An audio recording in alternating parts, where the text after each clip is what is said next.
Important باتیں ساری senior councils کر چکے ہیں، لیکن میں اسی بات پر دوبارہ روشنی ڈالوں گا کہ کمیشن کا جو فیصلہ آئینی عدالت سے آیا اس سے تو ایگریوڈ کوئی پارٹی ہو ہی نہیں سکتی، کیونکہ وہ فیصلہ صرف اس حد تک ہے کہ ایک آزاد کمیشن بیٹھے گا جہاں پر یہ سب حقائق رکھ دیے جائیں اور وہ ایک فیکٹ فائنڈنگ ایکسرسائز کر لے اور اس کی بابت اپنی رپورٹ اور سفارشات آئینی عدالت میں بھی اور فیڈرل گورنمنٹ کے سامنے بھی پیش کر دے۔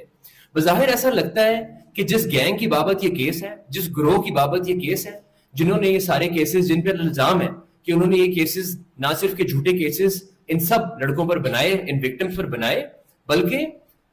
اس کے اندر جو ایویڈنس ہے وہ اتنا زیادہ شیڈی ہے۔ وہ ایویڈنس جو ڈیجیٹل ایویڈنس سرکولیٹ کر رہا ہے وہ سارے کیسز کے اندر آلموسٹ 90% ایک ہی ایویڈنس ہے۔ تو بظاہر ایسا لگتا ہے کہ کیونکہ اس کمیشن کے ٹی او آر میں یہ بھی ہوگا کہ وہ بلاسمی کے جرم کا، توہین رسالت کا، ناموس رسالت پر حملے کا ارتکاب کرے گا، اس کو روکے گا۔ بظاہر ایسا لگتا ہے کہ کوئی ایسی طاقتیں اصول کے موجود ہیں جو چاہتی ہیں کہ یہ ایکسرسائز نہ کی جائے، ایسا نہ ہو کہ بلاسمی کے آفینسز کو روکا جائے یا اس ڈیجیٹل ایویڈنس کو سٹاپ کیا جائے کہ وہ کہاں سے کریٹ ہو کے سوشل میڈیا پہ اتنا کھلے عام شیئر ہو رہا ہے، اس حد تک شیئر ہو رہا ہے کہ ایک گروہ اس قابل ہو گیا کہ اس ایویڈنس کو یوز کر کے پلانٹ کر کے لوگوں کو پھنسا سکتا تھا، اور اس نے پھنسایا۔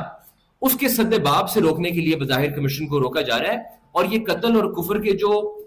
فتوے جاری کیے جا رہے ہیں ان سے بھی بظاہر ایسا لگتا ہے کہ بہت ساری ایسی طاقتیں ہیں جن کی دکانداری بند ہوگی، بہت ساری ایسی طاقتیں ہیں اس ملک میں جن کے پاس یہ طاقت ہے کہ وہ ان کے خلاف جو بھی آواز اٹھے گی وہ اس کے خلاف کفر کا فتویٰ جاری کر سکتے ہیں، اس کو واجب القتل قرار دے سکتے ہیں۔ اس چیز کو روکنے کے لیے اس کمیشن کی ایک فیکٹ فائنڈنگ ایکسرسائز بہت کلیدی کردار ادا کر سکتی تھی۔